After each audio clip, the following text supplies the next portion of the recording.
Hi நண்பா, welcome back to SS unique. The greatest of all time படத்தோட ட்ரெய்லரை sensor பண்ணிட்டாங்க. ட்ரெய்லரோட டூரேஷன் பார்த்தீங்கன்னா 2 minutes 45 seconds இருக்கு. ஸோ ஒரு மிகப்பெரிய ட்ரெய்லர் தான் வருது. ஸோ அப்போ படத்துக்கு ட்ரெய்லர் ஒரு வெறித்தனமான பூஸ்டாக இருக்கும். அண்ட் சென்சாரே முடிஞ்சதுனால ட்ரெய்லர் கம்ப்ளீட்டாக ரெடி ஆயிடுச்சு போல. ஸோ நாளைக்கு ஈவினிங் 5 மணிக்கு எந்த ஒரு தடுங்களும் இல்லாமல் ட்ரெய்லர் வந்துடும். தளபதி ஃபேன்ஸ் எல்லாரும் ரொம்பவே எதிர்பார்த்த ட்ரெய்லர் ஃபைனலாக வருது. அண்டு ட்ரெய்லரை பார்க்க பயங்கர எக்ஸைட்டாக இருக்கு. ஏன்னா வெங்கட் பிரபு அவர்கள் ஓரளவுக்கு படத்தோட ஒன்லைனை ஷேர் பண்ணியிருந்தா கூட ட்ரெய்லரை பார்த்தா தான் படத்தோட வேர்ல்டு என்னன்னு தெரியும். அதுவும் தளபதியோட கெரியர்ல அதிக பட்ஜெட் படம் the greatest of all time படம் தான். ஸோ ட்ரெய்லர்ல மேக்கிங் எப்படி இருக்குன்னு பார்க்கணும். தென் இன்னொரு மிகப்பெரிய கன்சர்ன் என்னன்னா யுவன் அவர்களோட மியூசிக் எப்படி இருக்குன்னு பார்க்கணும். ஏன்னா யுவன் அவர்களோட ஒர்க் தான் the greatest of all time படத்தை பொறுத்த வரைக்கும் நிறைய விமர்சனத்துக்கு உள்ளாயிருக்கு. ஸோ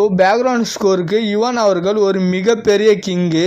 ஹோப்ஃபுல்லி ட்ரெய்லர்ல கிக்காஸா ஒரு பீஜம் கொடுத்தா போதும். தென் தளபதி ஃபேன்ஸ் யுவன் அவர்களை செலிப்ரேட் பண்ண ஆரம்பிச்சுடுவாங்க. அண்ட் இன்னொரு பக்கம் தளபதி, பிரபுதேவா, பிரசாந்த் இவங்க 3 பேரும் காம்போல சீன்ஸ் எப்படி இருக்குன்னு பார்க்கணும். ஆல்ரெடி விசில் போடு சாங்ல டான்ஸ் பார்த்துட்டோம். ஸோ ட்ரெய்லர்ல எப்படியும் இவங்களோட காம்பினேஷன்ல ஏதாவது ஃபன்னா காமெடி இருக்கும். தென் இவங்க 3 பேரும் ஃபைட் பண்ற மாதிரியான ஆக்ஷன் சீக்வன்ஸும் இருக்கலாம். ஸோ இந்த காம்பினேஷனும் பார்க்கணும். அண்ட் நேற்று வந்த மாதிரியே ட்ரெய்லர் போஸ்டர் மாதிரி இன்னைக்கும் ஏதாவது ஒரு போஸ்டர் வந்தால் நல்லா இருக்கும். ஸோ வெயிட் பண்ணி பார்க்கலாம்.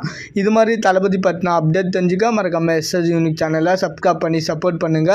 இதோட வீடியோ முடிச்சுக்கிறேன். ஓகே, பாய்.